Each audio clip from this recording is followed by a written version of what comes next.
You are at Lake Rant, where I rant about whatever my $15 a month plus patrons want me to rant about. You can get one of these by being one of those. This one is for a Marvelous Stroke, who says, "Hey Digi, I would like to request you to rant about the new Kamen Rider show 01. Finally, the team who made Kamen Rider slash Super Sentai have stood up from their asses and make a fucking good show. Honestly, they seem to jump from literally don't care to make the most perfect Kamen Rider show ever. One for them, one for money, I guess. Seriously, though, this show is really fucking good, and it has gotten a lot of hype just from the fact that the writer that wrote the one everyone liked, X-Aid, is back to write it. I don't know how much your audience overlaps with Toku Fan, but if you enjoy this show, you should maybe cover it in your main channel, since Toku reviewers are generally boring and too up their own ass about the toy, which is never the point of Kamen Rider. Not the good one, anyways. Yes, I am very confident that you will like this show, and I am that desperate for someone to actually review it goodly. It's like one of my favorite show ever. Peace." Well, that was like a rant in and of itself, wasn't it? But yeah, I watched the first episode of this show, and it was indeed really good. I was actually pretty fucking hype. I thought it was a really fun show. It struck me as being in what I would describe as a 2.5D style, where the show it's a live action tokusatsu show, but it's edited like an anime. And there's moments where characters like faceplant on the ground after a smash cut. There's one girl who is like dressed like she belongs in Phantasy Star Online 2, and she's an android. And like it's an actress, but she's playing an android that makes like sound effects when she moves her head and shit. So it's like she's an anime character essentially, but being played by a real person.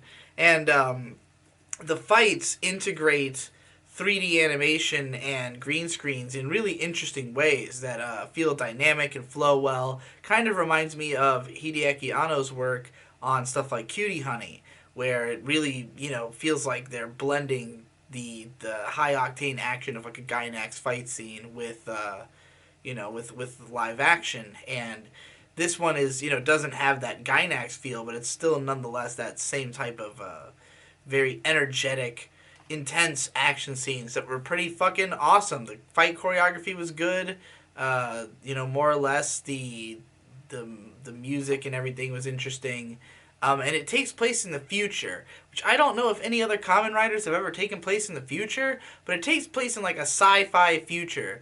And the plot is about AIs that like there's all these robot like these android people basically who have very simple like rudimentary lifestyles, but they're programmed to like make people happy and like do things that are good for humanity. But there's these people who've devised a virus that makes it so they can control the AIs and give them the order to just murder humans. So that's the kind of thing that Kamen Rider has to fight.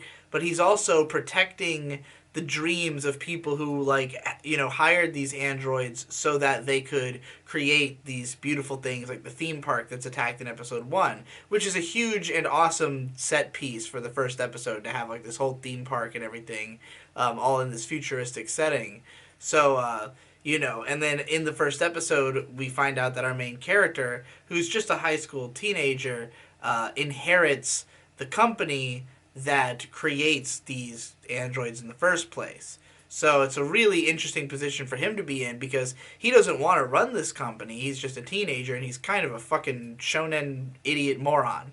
But like one with big emotions and a lot of bravery who jumps into the role of Kamen Rider. And like going by what I've seen on like the Wikipedia and stuff, there's like 6 Kamen Riders in this show, so I assume that we'll be introduced to a whole bunch of other characters who might have their own eclectic circumstances in the coming episodes. So yeah, I enjoyed the first episode a lot and would definitely be interested in watching more of this show. It's got 8 episodes out currently, and I don't know if I would follow it week by week just because I've never done that with a tokusatsu show before. But maybe if people were interested, I would just throw it in with my anime of the week coverage or something. I've wanted to try throwing in other stuff into that, but I haven't gotten around to it because I've had fucking way too much other shit to work on. But yeah, there you go.